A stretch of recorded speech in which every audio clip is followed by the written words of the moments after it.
பொறுப்பு துறப்பு. செய்தியின் பின்விளைவுகள் குறித்து ஆராயாமல் யாரும் முயற்சி செய்து பார்க்க வேண்டாம் என எச்சரிக்கிறோம். எம் பொண்டாட்டி ஊருக்கு போயிட்டா என ஆட்டோ டிரைவர் ஒருவர் குத்தாட்டம் போட்டதோடு தனது பயணிகளுக்கு கொடுத்த இன்ப அதிர்ச்சிதான் சமூக வலைதளங்களில் வைரலாகி வருகிறது. எத்தனை நாட்கள் தவமிருந்து காத்திருந்தாரோ, எந்தெந்த கடவுளையெல்லாம் வேண்டியிருப்பாரோ, தனது மனைவி தாய் வீட்டுக்கு சென்றதால் ஓவர் உற்சாகமான பெங்களூருவைச் சேர்ந்த ஆட்டோ டிரைவர் அதனை கொண்டாட்டமாகவே முன்னெடுத்திருக்கிறாராம். அதற்காக தனது ஆட்டோவில் ஏறிய பயணிகளுக்கு ஸ்வீட் எல்லாம் வாங்கி கொடுத்து கொண்டாடியிருக்கிறார் என தகவல் வெளியாகியுள்ளது. மேலும் மனைவி தாய் வீட்டுக்கு சென்றது தொடர்பாக கன்னடம் மற்றும் ஆங்கிலத்தில் எனது மனைவி அவரது தாய் வீட்டுக்கு சென்றதால் நான் மிகவும் மகிழ்ச்சியில் இருக்கிறேன் என எழுதி ஆட்டோவில் தனது இருக்கையின் பின்புறம் ஒட்டி வைத்திருந்தார் எனவும் கூறப்படுகிறது.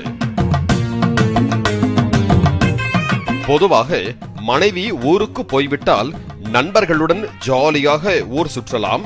வெளியில் சென்று தாமதமானால் அதெல்லாம் எனக்கு தெரியாது, எப்போ வீட்டுக்கு வர்றீங்க என மைனா படத்தில் கேட்பது போல மனைவியின் செல்போன் அழைப்பு டார்ச்சர்களிலிருந்து தப்பித்துக் கொள்ளலாம்.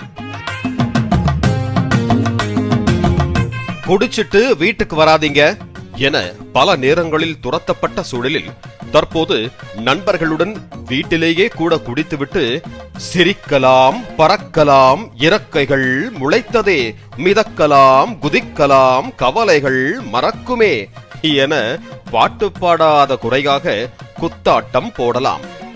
இப்படி பல காரணங்களுக்காக மனைவி தாய் வீட்டுக்கு சென்றுவிட்டால் நடிகர் கனகராஜ் பட காமெடி போல என் பொண்டாட்டி ஊருக்கு போயிட்டா என கணவர்கள் குதூகலத்துடன் குத்தாட்டம் போடுவதுண்டு. ஆனால் மனைவியை உண்மையாக நேசிக்கும் எந்த கணவரும் இப்படி செய்ய மாட்டார்கள்.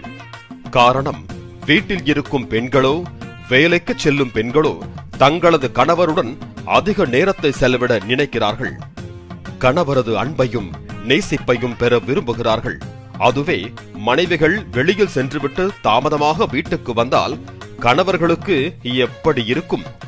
குடித்துவிட்டு வந்து கதவை தட்டினால் எப்படி இருக்கும் என்பதையெல்லாம் ஆண்கள் யோசித்து பார்க்க வேண்டும். அதே நேரத்தில் கணவன் மனைவிக்குள் சரியான புரிதல் இருந்தால் சந்தேகம் என்பது அவர்களுக்குள் என்ட்ரி ஆகாது. எப்போ வர்றீங்க என்ற டார்ச்சரும் மனைவியிடம் இருந்து வராது. என் பொண்டாட்டி ஊருக்கு போயிட்டா என்ற குத்தாட்டமும் கணவர்களிடம் இருந்து வராது. சந்தை அபாயங்களுக்கு உட்பட்டவை மியூச்சுவல் ஃபண்ட் முதலீடுகள் மட்டுமல்ல, கணவன் மனைவிக்குள் இருக்கும் மியூச்சுவல் அன்பும் தான்.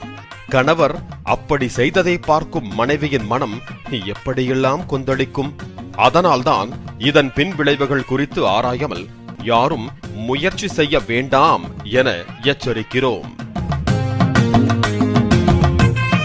பெங்களூரு ஆட்டோக்கார கணவரே, உங்க மனைவி தாய் வீட்டுக்கு சென்றதை ஸ்வீட் கொடுத்தா கொண்டாடுறீங்க, திரும்பி வரும்போது இருக்கியா உமக்கு ரிவீட்டு?